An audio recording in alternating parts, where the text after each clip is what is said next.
Here I'm going to show you how to use Google Forms, specifically how to create a Google Form quiz through Google Classroom. I'll show you what it looks like for a student, a teacher, and kind of give you the basic ins and outs. So first, what I would say is you would go to Create Quiz Assignment. Question means they answer it right in Google Classroom. Assignment means it's not a quiz grade. So obviously then the third option is Quiz Assignment. And it automatically defaults to this, and it is popped up by creating a blank quiz that we can now edit and fill out. You'd add all this info, no different than any other assignment. But what's new is now it says grade importing. Because it is an actual quiz grade, you can have, correct answers on the quiz, it'll grade it for you, and then it can import the grades. So if Joe and Jane take the quiz, their scores will now appear in Google Classroom in the gradebook section, and you don't have to grade the quiz. It also now has this option of locked mode on Chromebooks, which I've only seen work on an in-class quiz. Every kid has a Chromebook sitting at a desk. Take the quiz, it locks them in the screen, so they have to stay on Google Forms until the quiz is done. No going to Google to search, no going onto social media. It does not work if they're not using a Chromebook. Therefore, because you're teaching online right now, you probably can't guarantee they're using a Chromebook. They could take this quiz on their phone or a desktop or something else, so I would not use that option. Now, when you open the quiz, right up here for customized theme, you could add a header image, you could change the colors, change the font. Okay, up here for settings, you can now decide, do you want the emails to be collected? A quiz on Google Classroom will automatically do that, collect through the emails. But let's say you just wanted to email your colleagues a survey, and you just wanted to get responses, or you want to email parents a check for understanding, and you just want to see responses and you don't care knowing who sent what, then you don't need this. You could limit to only one response, or unless you want this quiz to be, you don't like your grade, feel free to try it again. Because it's a quiz, the default is to make sure only people using the school account emails can access it.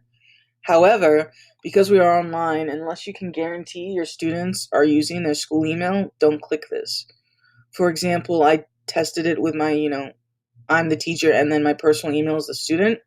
And if I left my school district checked, then as the student using my personal account, I can't get on the quiz. So I had to uncheck this box just to create the sample one. You could also add edit after you submit. So they've submitted and they're like, oh crap, I don't like that answer, I want to go back. And they can see a summary of their responses. If we go to presentation, well, here's how's the quiz going to look.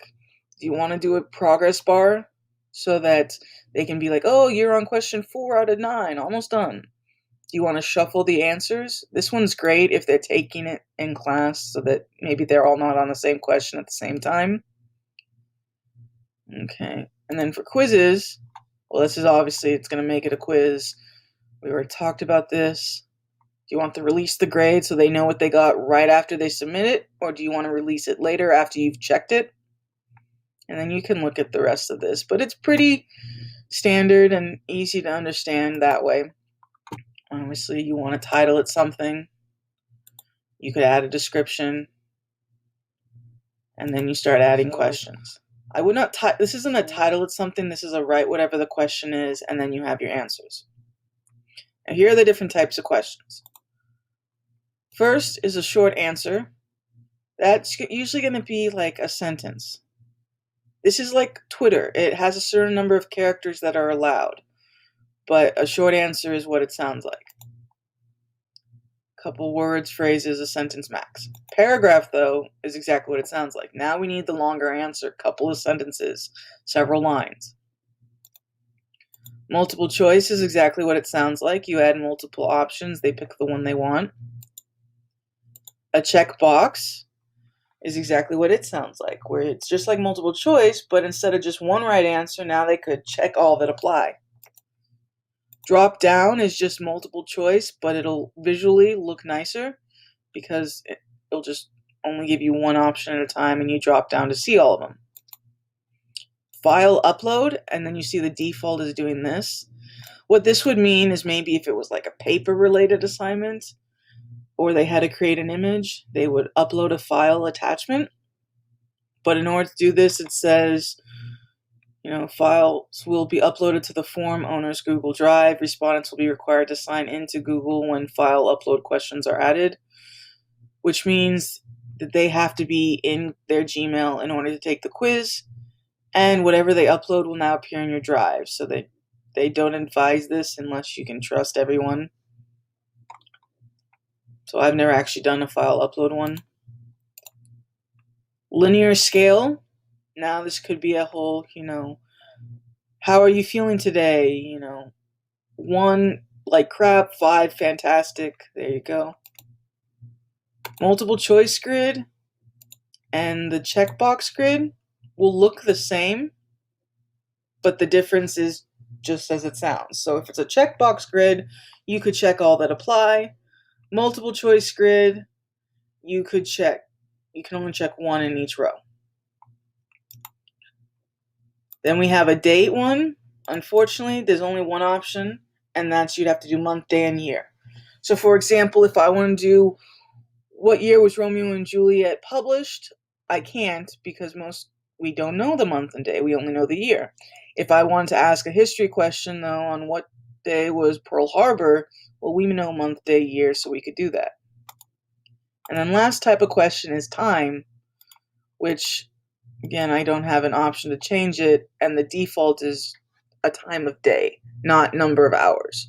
So I can't say, how long did these two characters know each other? All right, no, but I can say, what time of day did these two characters meet? AM, PM, pick a time. For every single one of these questions, you can create an answer key, which means make it out of so many points, add feedback.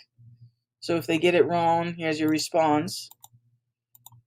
For example, on ones where there's multiple, like multiple choice, checkbox, drop down,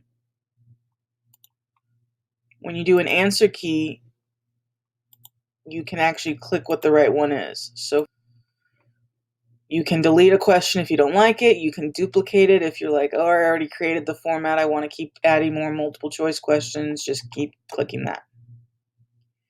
What you should do here, though, is make it required, which will mean that they can't even submit it until they've answered. So if you don't do this and you did a quiz out of like 50 questions and said answer at least 25, pick the ones you're comfortable with, or if you're trying to do like a survey assessment where it's not graded, it's just, check for understanding, maybe you don't require them, and blank show they don't get it. But required means they won't be able to submit till they've answered everything.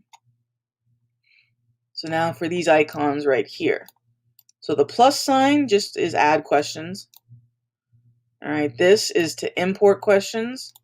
So maybe you already created a quiz and you want to import and find a quiz, and then it'll add the questions for you. Here you could add text description. So what this is let's say I like this in English a lot. I ask a question and it's, what does the following passage mean? And then the answers of what it means would be the multiple choice, but they need to read the passage. So what I could do is quote the passage right here.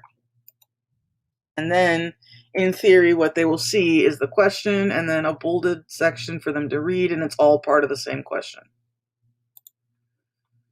Here we could add an image. Like maybe if I was doing something more creative writing based, I could post a landscape and say in a short answer, describe what you feel while looking at it. You could add a video. So, find it off YouTube. All this is synced with Google Drive. So, it's in your Drive folder. You find the link. No different than if you looked at one of my Google Slide or Google Classroom tutorials. But you could have them watch a video and then answer questions based on that video. You could add a section. So maybe you want to do, for English, I might say, here's the character section, asking questions on character. Here's the plot section. Maybe I want to say, here's on a vocab quiz, here's the definition section, here's the use in a sentence section. There's several ways to do that. Okay, now, when you are finished with your quiz, or if you want to see how the question looks, you can always go to up here, preview, and then what does the following passage mean? Well, I didn't really create a quiz, so this looks like crap, but this is where you could see what students will see. The last two things I want to show you, though, are these three dots right here. If you click that, this is how you can always undo something, delete it if you don't like it, print it if you want to actually do this as a printout, or just save a copy that way. Make a copy. So this one works great if you're not using it through Google Classroom. So if you want to just, email students a quiz, you make a copy so that your template isn't ruined. If you want to share your quiz templates with a colleague so they can use it, make the copy. And last is you would send it. And just like every sharing capabilities, how do you want to do this? So do you want it to be sent in their email? So they're going to get an email with the quiz where they can actually then see, oh, I have a new quiz, here's the message. And if you click include form in email, that means they could literally take the quiz in their email. Because this is a confidential quiz off Google Classroom, don't do that. They'll just get the notice. If you did the link, it would be obviously just share this link with them to then open it themselves. And then you could always try to embed the quiz on a website or something. And then you would hit send, and you would be all set to go. And that is how you create a quiz on Google Classroom. So here I have created a quiz. I could look at teacher view, or as a student, when I open the quiz assignment, I can open it here. And then you'll see here, because it's an attachment, they could fill this out, and then they have to personally mark as done so we know it's done. But now, what does my finished quiz actually look like? Well, I made a Romeo and Juliet quiz on Act 3, Scene 1. And so this is what mine looks like. So they have to put their email in. They have to summarize the scene. This is a short answer one, so it's going to be like a sentence. You can design parameters. If a single word or a phrase is good enough, that's your choice. This one is a paragraph. So again, it's more on characters, like a tweet. So in theory, a solid sentence is enough characters. In theory, a solid 5-sentence paragraph is enough. So if it's too short, it'll get marked as wrong. And then you can see here, I did it, analyze the following quotes, and then they can see the quotes right here. Here's what a multiple choice one looks like, and then they click whichever answer. Here's what a checkbox looks like, and I could check all that apply. Here's the drop-down multiple choice, so they would just choose and pick their answer. Here's the linear scale, so they would decide which they believe. Here is the grid option. So this is a multiple choice grid, which means they can only pick one in each row, and they have to pick one in each row or it'll be marked wrong. If you did the checkbox grid, then they could check multiple in each row. Because there's not really a lot of solid dates in Romeo and Juliet, but in theory, this is what it'll look like. Again, you have to have month, day, and year. Otherwise, any question you ask where there's not a month, day, and year, students would know. You're going to make them fail the date question. And then same with the time. It is, AM or PM, a time of day only. So if you want how many hours or minutes, you're going to make them fail because they can't answer it like that. You'll see I assigned it so many points on certain ones. Okay, so they can see how many points each thing is. Obviously, no points for your email. And then the last thing is they can send me a copy of my response, which means maybe they want a record of what time they turned it in and what their answers were. They can click that, and they'll get a response of their answers. And then they would click submit. So that is how to create a Google form, and that is what a Google form will look like once it is created.